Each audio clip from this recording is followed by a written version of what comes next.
Hello guys, आज के इस वीडियो में क्लास 10th मैथ के चैप्टर 11 वृत्तों से संबंधित क्षेत्रफल के क्या करेंगे। आज सब जितने कॉन्सेप्ट होंगे हम सब इस वीडियो में क्लियर कर लेंगे। ठीक है, तो यह जो आपका राजीव प्रकाशन बुक से हम सब सॉल्व कर रहे हैं। ठीक है, तो देख सकते हैं आप सब बुक से भी क्या है चैप्टर 11 वृत्तों से संबंधित क्षेत्रफल, और इसका इंग्लिश में भी नाम दिया हुआ है एरिया रिलेटेड टू सर्कल है। ठीक है, देख सकते हैं आप। आइए जो इसके फॉर्मूले जितने भी है आप सब सीख लें, उसके बाद जो है प्रश्नावलियों को यानी प्रश्नावली 11.1 से हम सब सॉल्व करेंगे। ठीक है, तो क्या आप सब सपोर्ट बना रहे हैं कि नहीं बना रहे हैं?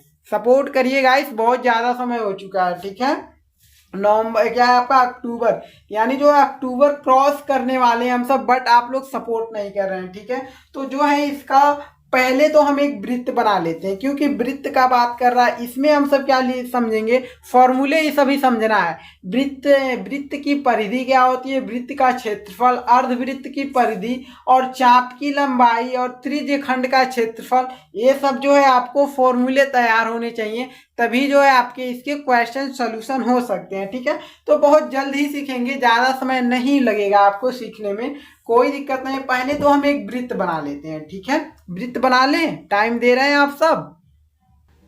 ठीक है, हमने वृत्त बना लिया है। ठीक है, कोई दिक्कत नहीं। तो वृत्त कैसे हमने बनाया होगा आपको पता है ना, कि एक प्रकार लिए होंगे और यहाँ से देख रहे हैं, यहाँ से ऐसे लिए हैं इसको। ठीक है, ऐसे यहाँ पर यानी जहाँ पर रखे हैं ये क्या है, हमारा केंद्र है। और जो आपका ये गोलाकार जब लिए हैं, इसी को वृत्त कहते हैं ना, गोलाकार लिए ये आपका केंद्र हो गया। ठीक है, ये आपका क्या हो गया, केंद्र हो गया। और ये जो गोलाकार जो आपका लिए यही आपकी क्या होती है, परिधि होती है। पहचानते हैं कि नहीं पहचानते? यही जो होती है यही ना परिधि होती है, परिधि।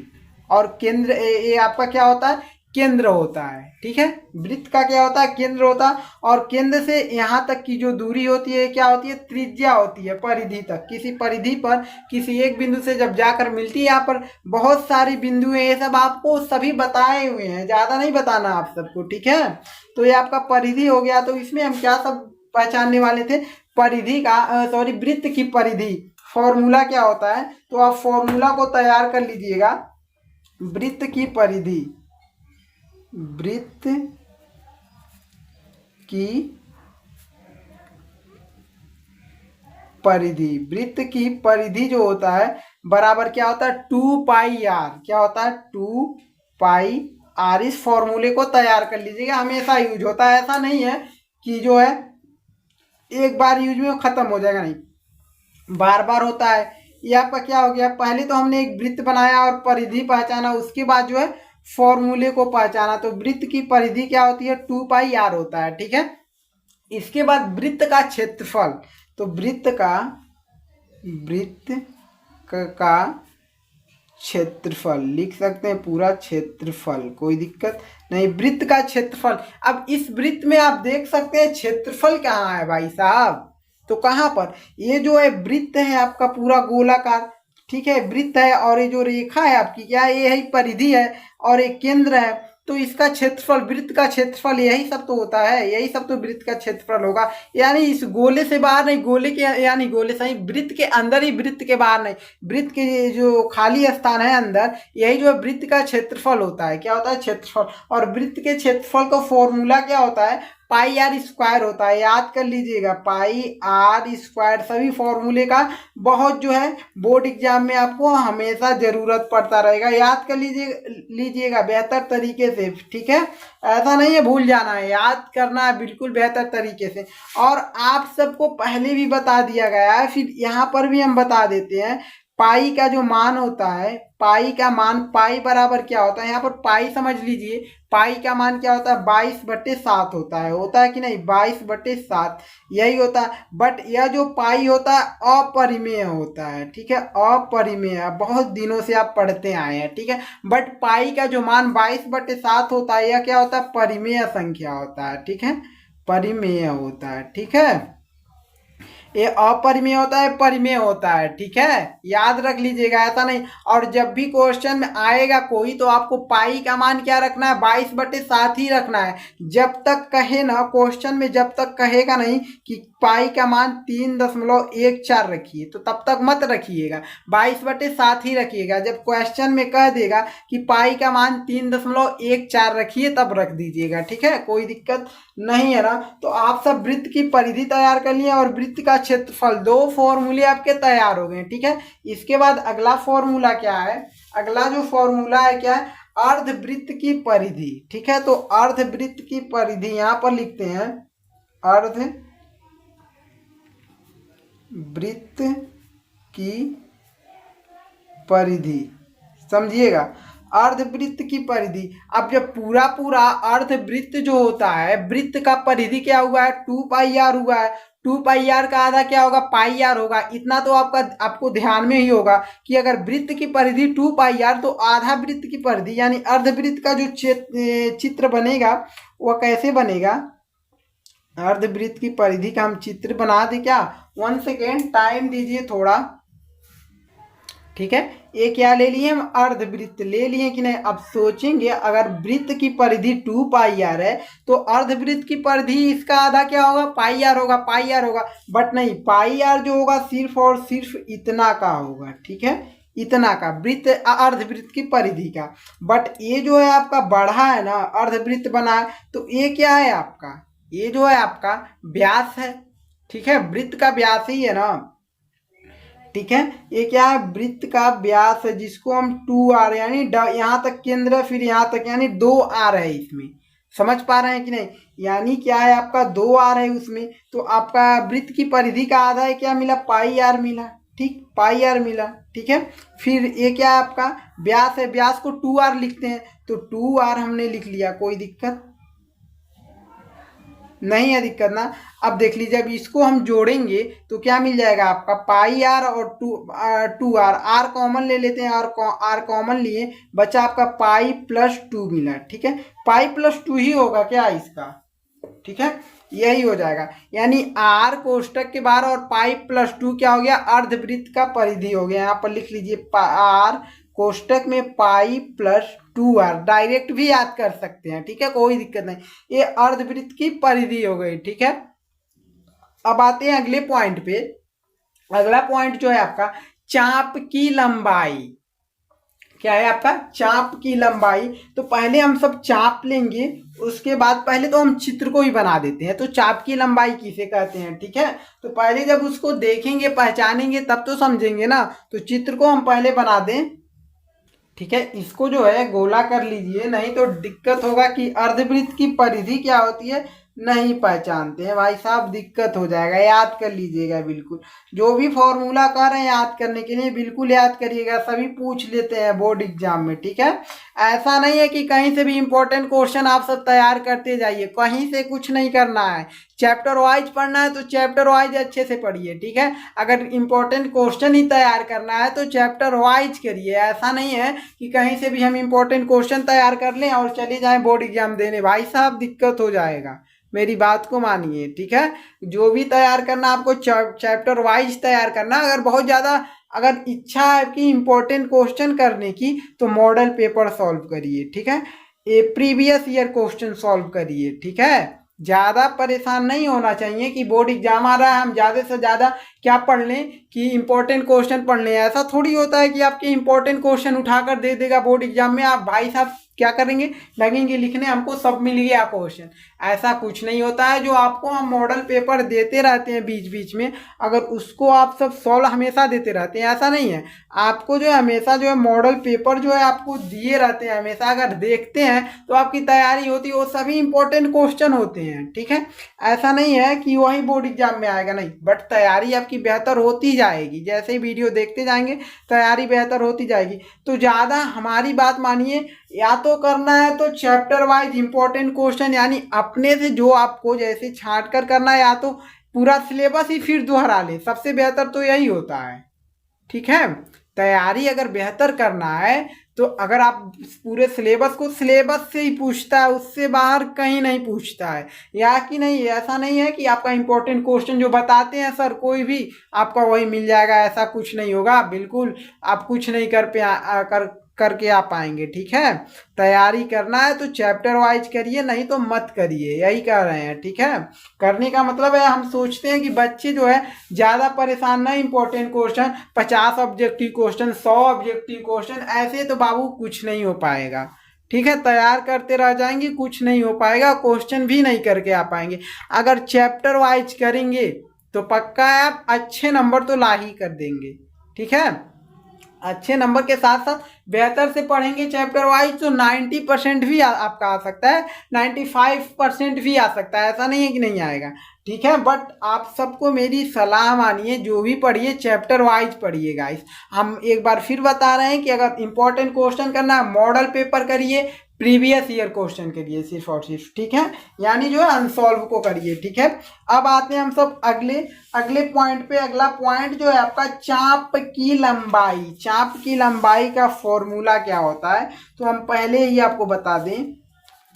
चाप की लंबाई, तो चाप की लंबाई का जो फॉर्मूला होता है वह क्या होता है आपको पता है। चाप की लंबाई का फॉर्मूला जो होता है थीटा बटे में 360, ठीक है, गुणे 2 पाई भी होता है। बट इसको इस तरीके से भी लिखा जाता है कि थीटा बटे 180, ठीक है, 180 गुणे पाई आर, ये 2 हट जाता है, क्योंकि देखिए इसको हम जब हम 2 से काटेंगे तो 180 ही मिलेगा, यानी थीटा बट्टे 180 पाई आर ही मिलेगा। ठीक है, बट इस तरीके से लिखा जाता है, इसका जो है यही फॉर्मूला होता है, इसी को माना जाता है। क्योंकि जब आपको बहुविकल्पी में देता है तो यही रहता है, तो अगर नहीं बच्चे पढ़े रहेंगे तो कहाँ से टिक लगाएंगे। ठीक है, चाप की लंबाई इक्वल टू थीटा बटे 360 गुणे 2 पाई आर। ठीक है, याद हो गया।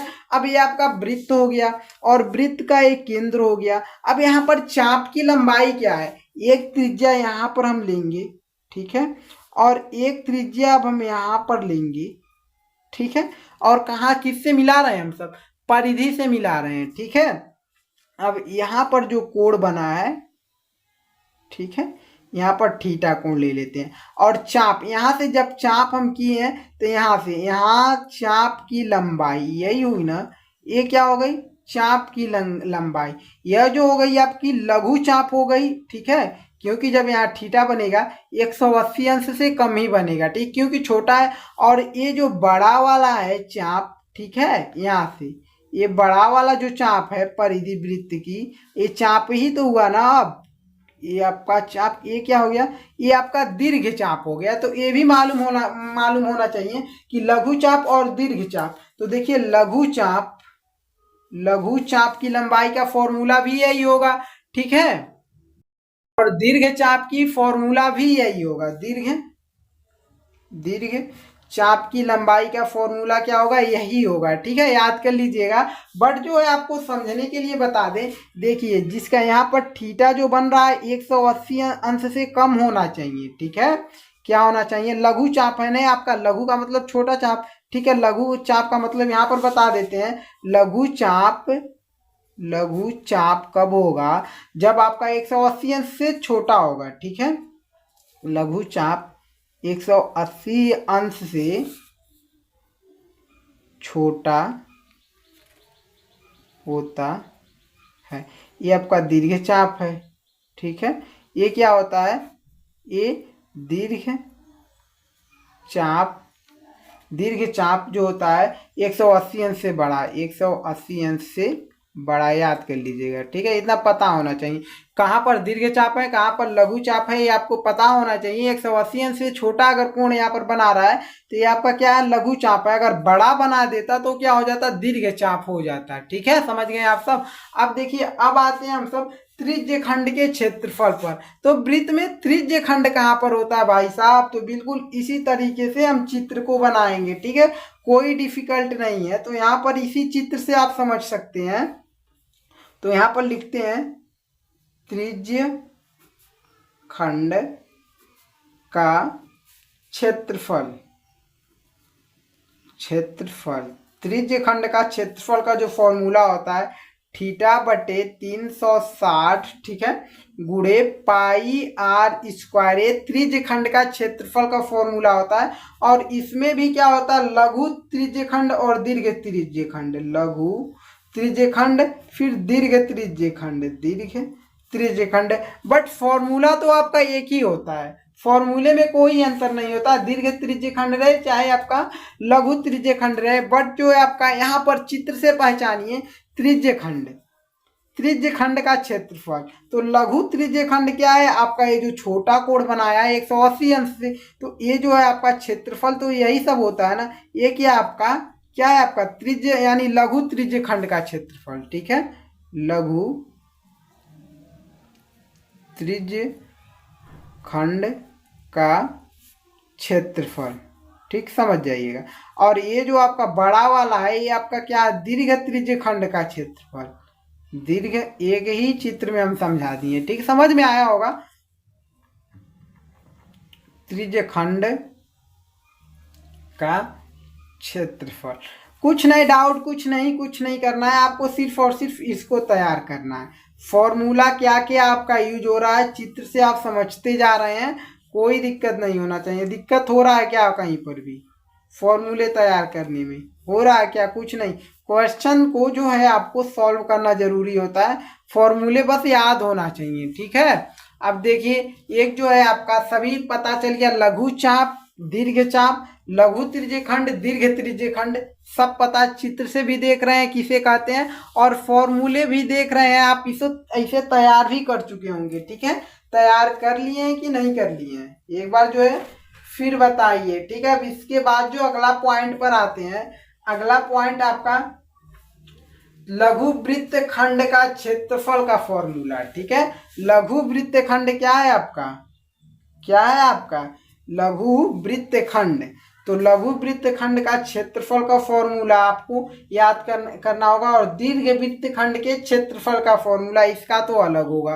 बट पहले समझेंगे कि लघु वृत्त खंड किसे कहते हैं, चित्र को हम देखते हुए, ठीक है। तो लघु वृत्त खंड, अगले पेज पर आ जाए, क्या ज्यादा दिक्कत हो रहा है हमको, ठीक है, ठीक है। तो लघु वृत्त खंड किसे पहले कहते हैं, तो ये आपका सबसे पहले हमने क्या कर लिया, एक जो है वृत्त को बना लिया, ठीक है, वृत्त को बना लिया। अब यहाँ पर कोई एक जीवा लेते हैं, ये आपका केंद्र है, ठीक है, और यहाँ पर एक हम जीवा लेते हैं, क्या ले लिए, जीवा ले लिए। अब जब हम जीवा ले लिए, समझिएगा, तो वृत्त को क्या किया, दो भागों में बांट दिया। एक तो आपका ये वाला जो हो गया, ये वृत्त लघु वृत्त खंड हो गया छोटा वाला, ठीक है, ये सब एरिया, ठीक है। और ये जो बड़ा वाला एरिया ये क्या हो गया, दीर्घ वृत्त खंड हो गया। तो इसी के क्षेत्रफल को फॉर्मूले को पता करना आपका होता क्या है, ठीक है। तो फॉर्मूले पता करिए, ठीक है, कैसे, यहाँ पर हम लिखते हैं लघु वृत्त खंड का क्षेत्रफल, लघु वृत्त खंड का क्षेत्रफल, लघु वृत्त खंड का क्षेत्रफल बराबर क्या होता है, समझिएगा, त्रिज्य खंड का क्षेत्रफल। तो पहले इसमें आपको त्रिज्य खंड बनाना पड़ेगा, कैसे बनेगा, इसको, ये जो आपका जीवा है ना, ये आपका जीवा जो है वृत्त को दो भागों में बांटा है, एक तो लघु त्रिज्य खंड और वृत्त खंड, लघु वृत्त खंड, और एक तो दीर्घ वृत्त खंड में बांटा है। तो यहाँ पर हम यहाँ पर एक केंद्र लेंगे और जीवा को इस बिंदु से, और एक त्रिज्या लेंगे, फिर जीवा के इस बिंदु से हम मिलाते हैं। तो यहाँ से लेकर इस बिंदु से हमने मिला दिया, ठीक है, और यहाँ से लेकर इस बिंदु से हमने मिला दिया। तो ये आपका क्या हो गया, एक चाप बना कि नहीं, पूरा ये बना, पूरा चाप बना कि नहीं बना। अब देखिए ये आपका त्रिज्या है ना, त्रिज्या है, त्रिभुज है ना आपका, त्रिज्या नहीं, ये आपका त्रिज्या है, त्रिभुज है। अब क्या करते हैं, इसको त्रिज्य खंड ये आपका जो है, इसका इतना एरिया का हम क्षेत्रफल निकालने के लिए क्या करेंगे, लघु वृत्त खंड का क्षेत्रफल निकालने के लिए, इतना एरिया का क्षेत्रफल निकालने के लिए हम त्रिज्य खंड का क्षेत्रफल लगाएंगे। ये जो है आपका यहाँ से लेकर यहाँ तक क्या हो गया, त्रिज्य खंड हो गया कि नहीं, वृत्त का, ठीक है। तो हम त्रिज्य खंड का क्षेत्रफल लगाएंगे, त्रिज्य त्रिज्य खंड, ठीक है, त्रिज्य खंड का क्षेत्रफल, ठीक है, क्षेत्रफल माइनस क्या करेंगे, ये जो आपका त्रिभुज का क्षेत्रफल जैसे ही घटाएंगे, ये पूरा पूरा त्रिज्य खंड का क्षेत्रफल हुआ और त्रिभुज के क्षेत्रफल को घटा देंगे, सिर्फ और सिर्फ इतना ही एरिया बचेगा, यानी इतना ही क्षेत्रफल बचेगा, यानी निकल जाएगा आपका लघु वृत्त खंड का क्षेत्रफल बहुत ही आसानी से। तो हम घटा देते हैं, किसको घटाएंगे, त्रिभुज के क्षेत्रफल को। तो त्रिभुज के क्षेत्रफल को घटा देंगे, आपका फॉर्मूला हो गया, क्षेत्रफल पूरा लिख लीजिए, ठीक है, फॉर्मूला इसको तैयार कर लीजिए। जब क्वेश्चन सॉल्व करेंगे हम सब तो एक भी फॉर्मूला ऐसा नहीं लगेगा कि नहीं समझ में आ रहा है, ठीक है, बट जो है आपका इसका कोई कंडीशन भी होता है। अब कंडीशन क्या होता है समझिए, इसका जो है कंडीशन क्या होता है, अगर देखिए यहाँ पर आपका कोण दे देगा कुछ, अगर आपको एक ही फॉर्मूले से अगर पूरा पता करना है कि लघु वृत्तखंड के क्षेत्रफल का फॉर्मूला क्या होता है, तो वो भी आपको बहुत ही आसानी से हम बता देंगे, कोई दिक्कत नहीं। बट आपको जो है क्या कहते हैं कि अगर 60 अंश कोण रहता है, यहाँ पर त्रिभुज कौन सा लेंगे, प्रॉब्लम तो ये है, अगर देख लीजिए अगर 60 अंश का रहता है यहाँ पर अगर 60 अंश का रहता है तो हम क्या लेंगे, समबाहु त्रिभुज लेंगे, और समबाहु त्रिभुज का फॉर्मूला क्या होता है कि √3/4 गुणे भुजा स्क्वायर होता है, आप सबको पता है। अगर 90 अंश कोण लेंगे तो आपका समकोण त्रिभुज होता है, और समकोण त्रिभुज का फॉर्मूला क्या होता है, 1/2 गुणे आधार गुणे ऊंचाई होता है। बट ये दो फॉर्मूले होंगे, ये तो आपको तैयार होना ही चाहिए, ठीक है। बट जो अगर आप चाहते हैं कि इन दो फॉर्मूले को छोड़कर हमको जो है त्रिज्य लघु वृत्तखंड का क्षेत्रफल निकालने के लिए सिर्फ और सिर्फ एक फॉर्मूला हमको ही पता होना चाहिए और कोई फॉर्मूला हमको नहीं चाहिए, तो वैसा भी फॉर्मूला है, ठीक है। क्या फॉर्मूला है बच्चे, जरा ध्यान से समझिएगा, ठीक है। अब देखिए यह जो हो गया आपका त्रिज्य खंड का क्षेत्रफल, तो आपको त्रिज्य खंड का क्षेत्रफल जस्ट इसके पहले ही हम बताए हैं क्या होता है, हम क्या निकाल रहे हैं, लघु वृत्त खंड का क्षेत्रफल निकाल रहे हैं ना, फॉर्मूले को तैयार कर रहे हैं। तो जो है आपका त्रिज्य खंड का क्षेत्रफल होता है θ/360 गुणे क्या होता है पाई आर स्क्वायर माइनस में त्रिभुज के क्षेत्रफल, यानी इस त्रिभुज के क्षेत्रफल को घटाएंगे, फॉर्मूला क्या लेंगे हम 1/2, ठीक है, 1/2 आर स्क्वायर फिर साइन थीटा, यह फॉर्मूला याद कर लीजिएगा। यही जो होता है त्रिज्य खंड के क्षेत्रफल का फॉर्मूला होता है। ये तो आपको सिर्फ और सिर्फ हिंदी में समझाए हैं, केवल इस फॉर्मूले को तैयार कर लीजिए, ठीक है। तैयार हो जाएगा कि नहीं हो पाएगा, कमेंट बॉक्स में जरूर कमेंट करिएगा। इस फॉर्मूला क्यों दे रहे हैं आप सबको, ताकि जो है क्वेश्चन सॉल्व करने में कोई दिक्कत ना आए हम सबको, ठीक है। ये फॉर्मूला हो गया आपका। अब अगला जो फॉर्मूला है वो है दीर्घवृत्त खंड। ये जो है दीर्घवृत्त खंड है, ठीक है, इसका क्षेत्रफल निकालने के लिए, ठीक है, यही जो है आपका क्षेत्रफल है ना, ये दीर्घ यानी बड़े, अब दीर्घवृत्त खंड हो गया, ये वाला क्षेत्रफल है। तो इसके लिए फॉर्मूला क्या लगेगा, दीर्घवृत्त खंड का क्षेत्रफल। सभी फॉर्मूले अच्छे से तैयार होना चाहिए, ठीक है। दीर्घवृत्त खंड का क्षेत्रफल का फॉर्मूला क्या होता है, तो अगर देखिए पूरा पूरा वृत्त है, वृत्त के क्षेत्रफल में से अगर लघु वृत्त खंड का क्षेत्रफल निकाल दें, ठीक है, लघु वृत्त खंड के क्षेत्रफल को माइनस कर दें, तो क्या आपका मिल जाएगा, क्या मिल जाएगा, वो मिल जाएगा दीर्घवृत्त खंड का क्षेत्रफल। तो आपका क्या है, यह जो है आपका क्या है, वृत्त का क्षेत्रफल का फॉर्मूला क्या होता है, पाई आर स्क्वायर होता है, आर स्क्वायर माइनस क्या घटा दें हम, लघु वृत्त खंड का क्षेत्रफल, तो हम घटा देंगे लघु वृत्त खंड का क्षेत्रफल, यह जो है माइनस कर देंगे, निकल जाएगा आपका दीर्घवृत्त खंड का क्षेत्रफल। अब करेंगे हम सब क्या, अब करेंगे हम सब क्वेश्चन को सॉल्व, और उसी में हमको पता चल जाएगा कि फॉर्मूले को कैसे यूज करना है, कैसे नहीं करना है, ठीक है। इस वीडियो को यही समाप्त कर देते हैं कि इसी वीडियो में हम कर लें, इसी वीडियो में हम सब कर लें क्या, ताकि जो है और बेहतर से भी समझ में ही आएगा। बट जो है आपका अलग रहता है तो बेहतर रहता है। क्या अलग रहता है, अलग यह रहता है कि जब आपको फॉर्मूले जितने हम बताए रहते हैं कॉन्सेप्ट, अगर अलग रहते हैं तो बेहतर रहता है, ताकि आप सबको बेहतर से भी समझ में भी आता है, ऐसा नहीं है कि नहीं आता है, ठीक है। तो एक वीडियो में आप सब फॉर्मूले को तैयार कर लीजिए, और अगले वीडियो में हम क्या करेंगे, प्रश्नावली जो 11.1 से लेकर चले आएंगे वीडियो को लेकर, ठीक है। ऐसा कोई दिक्कत नहीं, आपका वीडियो नहीं रुकेगा, आपको मिल जाएगा, ठीक है। बिल्कुल परेशान नहीं होता है। कुछ बच्चे बहुत पीछे हैं, इसीलिए जो है वीडियो को रोक भी दिए हैं, बट कोई दिक्कत नहीं। इंपॉर्टेंट क्वेश्चन जैसे आप सबको करना ही नहीं है। इंपॉर्टेंट क्वेश्चन कहने का मतलब है हम चैप्टर वाइज इंपॉर्टेंट क्वेश्चन करवाएंगे, ठीक है। समझ पा रहे हैं ना? तो चैप्टर वाइज ज़्यादातर करने का प्रयत्न करें, ठीक है।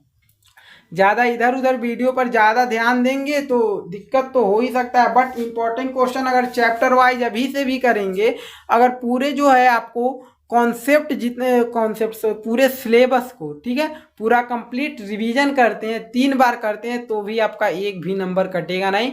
मैथ में 100% आप लेकर चले आएंगे, कहीं से भी कोई दिक्कत नहीं होगा।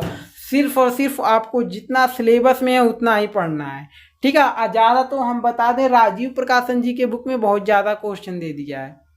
इतना क्वेश्चन तो किसी भी बुक में नहीं है, बहुत ज़्यादा क्वेश्चन दे दिया। तो इसीलिए जो है आपके हम क्या क्या छोड़े हैं, हम क्या बताएं, जो है आपका बहुविकल्पी प्रश्न बच्चे कह रहे थे, और कोई था विविध प्रश्नावली था, ये सब बहुत ज़्यादा इसमें क्वेश्चन दे दिया है, ठीक है। क्योंकि हम देखें एनसीईआरटी के बुक में जितने इसके प्रश्नावली में क्वेश्चन दिया, उसके आधे में उसको कंप्लीट कर दिया पूरे। उस एक प्रश्नावली में जितना इसका क्वेश्चन, उसके सभी, यानी चैप्टर 11 है आपका, इतना क्वेश्चन जितना है इसमें, इसके आधे से भी कम उसमें है एनसीईआरटी बुक से। और क्या है कि आपका जो बोर्ड एग्जाम से जो न्यूज आता है वो क्या होता है, उसी बुक से क्वेश्चन उठाएगा, ठीक है।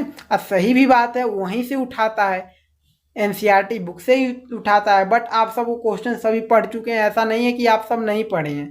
सबसे ज़्यादा आप सब क्वेश्चन पढ़े हैं, जो लोग बच्चे राजीव प्रकाशन जी के बुक से पढ़े हैं, सबसे ज़्यादा क्वेश्चन वही सब पढ़े हैं, ठीक है। अब आएंगे अगली वीडियो में, मिलेंगे प्रश्नावली जो है 11.1 के साथ मिलेंगे, ठीक है।